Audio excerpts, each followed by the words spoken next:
Welcome in Josh Lester, part of a loaded Detroit Tigers farm system, and of course, a member of the Columbus, Georgia team that won the 2006 Little League World Series. Josh, thanks for the time. Oh, absolutely. Thank you for having me. You got it. Now, this weekend marks the 15th anniversary of that Little League World Series championship. Your Georgia team, of course, beating Japan, you fielding a grounder at second, tagging the runner out to secure the title. All these years later, Josh, how often are you asked about that? Well, since I have that interview on YouTube of me crying, I get asked about it a lot more than I think maybe a lot of people. But it's an awesome memory, so I don't mind getting asked about it. One of my teammates actually the other day said he couldn't sleep and he was on YouTube watching like the last out of however many Little League World Series back, and he was like, "Whoa, you were on there!" And I was like, "Yeah, I fielded a ball and made the last out or whatever." But I mean, it's cool. I mean, I get asked about it a decent amount, but it still doesn't get old getting asked about it. Yeah. Does this time of the year, though, I mean, does it just kind of bring back the memories of that experience? If you happen to see the kids playing on TV or just, knowing in your head, okay, it's that time of August and this is when that happened for me. Oh, absolutely. You start seeing the commercials in late July and you start looking forward to it. Unfortunately, this year it's just the American teams with COVID and everything, but there's still some good teams out there. And my dad and I were actually talking about it. One of the left-handers reminded us of Kyle, our left-hander that threw really hard. And so, I mean, yeah, it brings back all those memories all the time. And it's just an awesome time of the year for us watching them and for those kids probably having some of the most fun they've ever had playing baseball. Yeah, so we see the baseball side of it, but when you're immersed in the Little League World Series and you're there and everything that goes on with it, how would you kind of describe what else happens there that's not just you out playing baseball? It's almost like a summer camp, to be honest. Like what I felt like you're in a dorm with your team, but like you're 30 feet from every team. And at that year, it was every team in the world that was there. And you got a game room, a big cafeteria. Like you're mingling with guys that we don't even know how to communicate with mostly. I mean, there's a lot of them that we can't talk to because they speak different languages. And when you're 12, like you communicate in other ways, obviously. But I mean, they got a big swimming pool, game room, arcade type place over the cafeteria, like almost like a summer camp. And then you had to go play baseball. But obviously, it was fun to play the baseball part too. But it was one of the best weeks baseball wise in my life. When you're in it like that, I mean, you're just 12 years old. Can you really appreciate it, what you and your teammates are then doing, and then later what you accomplish? Or is this something that you've kind of, with time, have really come to understand what you guys did together? I definitely don't think we understood what we were doing at the time. I mean, we all knew what the Little World Series was. We watched it growing up. I mean, it's when you play baseball, you watch all that stuff and you're a kid. But I think it took even maybe 5, 10 years for me to realize, like, dang, we were pretty good. Like, not many people do what we did. But you don't think about it. Like you said, when you're 12 years old, you just go out there with your friends and play baseball. And like when it feels like it's almost like a summer camp, you're just on vacation with baseball games. It's something we do every year. But I mean, it's hit by now, but at the time, no chance we knew what we were doing. There's obviously an entirely new level of attention that comes with it. I recently talked to Ty Pete, who played the 2018 Little League World Series. He's a high schooler here in Georgia now. Everywhere you go, every time you step on the field, people know who you are. How did you kind of handle that? The pressures and the expectations that come with, okay, we know this kid, this is what he did.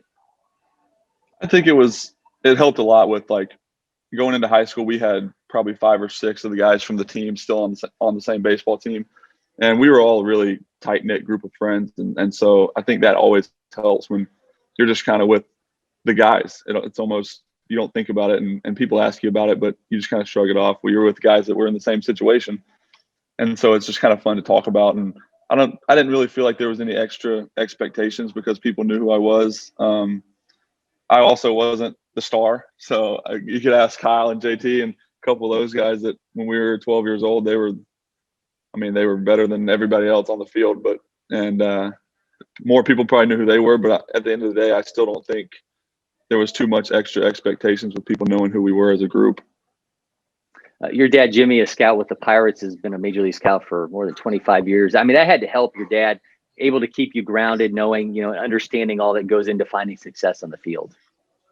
Absolutely. It helped in so many ways. I mean, obviously the knowledge that he has about baseball and the game, being able to bring it to me, whether it's thinking about things or just like the hitting aspect, the fielding aspect, and being able to spend quality time like that with him on the baseball field obviously paid dividends and did wonders for us. But yeah, it was awesome having him as a baseball figure, much less a dad. I mean, but having him there and being able to, he missed a decent amount of the Little League games. Obviously, he travels during the baseball season. But when we went on that all-star team and all that run, he was pretty much there for everything, which meant a lot.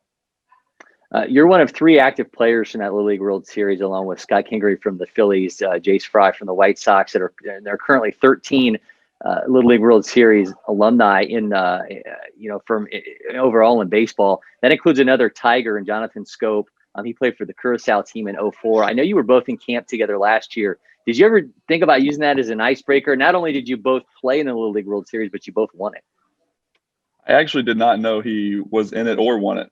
And so this is the first I'm hearing of it, but I got to talk to him a little bit. That didn't really come up in conversation, but he's one of the best dudes that I've met, just in the dugout and being able to hang out with those guys. And he's such a great dude, but I did not know that he won the Little League World Series. That's pretty cool. I'll have to mention it to him if I get to see him again. Yeah, he was actually Jurickson Profar was on that Curacao team with him. So just think about how crazy loaded that for a 12-year-old. I would have liked to play him. Yeah, it's pretty wild. Been a fun game. Yeah, so 3 state titles at Columbus High School, a runner-up in another title appearance. Go on to Missouri. Obviously, playing in the SEC, you're taking on guys like Walker Buehler and Kyle Wright. By the time the Tigers drafted you and you get to short season, did you kind of have this sense that, okay, I've played at all these levels. I've played at the, so many, high profile events and whatnot. Did you kind of feel like, okay, whatever baseball throws at me, I think I can handle it? Definitely a little bit, especially going from high school to college. I give our high school coach Howard, a lot of credit. We played a lot of the best teams in the state, and the state of Georgia obviously having some of the best high school baseball teams. I mean, we faced guys like like Lucas Sims from Brookwood, a couple guys from Laster that were really good. We played against Matt Olson and those guys at Parkview. I mean, I felt like even when I went to the SEC, like I'd faced that quality of arms. And I was talking to my buddy about it the other day. As a freshman, like some guys can get overwhelmed looking at these guys like Nola we faced from LSU as my freshman year in college, but it was almost like I'd been there before. And same thing going from college to pro ball, when you face all those guys all year in college in the SEC with the Walker Buehlers, Carson Fulmers, Alex Langs, a bunch of those guys, you go in and the only difference in pro ball is you're seeing those type of guys every day instead of just on Friday or just on Friday and Saturday kind of thing. How would you describe these past 7 years? I mean, you've reached AAA twice, including 5 games this season. Do you feel like you're right on the cusp of getting there and kind of realizing that big league dream? Yeah, hopefully. Obviously, it's not up to my control, but hopefully if I keep swinging the bat decently well and playing some good defense, that I'll end up having a chance and getting to live my dream up there. You've watched Detroit go from being considered, I mean, the year that you were drafted, that January, the rankings came out. This was the 30th ranked farm system in baseball. Now MLB Pipeline has it 7th. I mean, you've got obviously Spencer Torkelson, Riley Green. Has it been noticeable to you to kind of watch the influx of talent around you? I mean, have you gotten to the point where you're like, man, these guys are really good? Absolutely. I think in 2019 it was when I was in Erie, we had a pitching staff of like Skubal, Mize, Manning, Faedo, and Wentz. And I'm like standing in the field, like, do I even need to come out here? These guys are just running through lineups like it's nothing. And you see 3 of them are in the big leagues right now. A couple of them are coming back and they're going to be big leaguers. And it's just, that was one of the rotations where it kind of hit me. And I was like, these guys are kind of good. Like, we got a pretty good setup here. And then obviously we drafted Torque and Riley and those guys afterwards. And those guys on the offensive side are very elite hitters. And so it's just going to come together in a year or two and be pretty fun to watch. Currently at AA with the Seawolves in Erie, Pennsylvania. You've got a game at Bowie that afternoon of the Little League World Series. Are you going to try to keep tabs on what happens? I usually do. Usually it's on in the locker room. If there's any Little League on, it'll be on the TV, and hopefully get to watch those guys play and have some fun. Cheer them on. So, for those that are going to be taking that field that day, in case just for someone who's been there and someone who's experienced it, what kind of advice do you have for those kids that are going to take the field in the championship game? Just have fun with your friends and obviously you want to win as bad as anything, but I mean, look how far they've gotten already. You're the best in the country pretty much already, even if you lose. I mean, you're top 2 in the country. Just go out there and have some fun with your friends, and you'll play better just trying to relax and have fun. All right. Well, he is Josh Lester. Find him on Twitter at JoshLester4. Josh, thank you so much. I appreciate the time. Absolutely. Thank you for having me.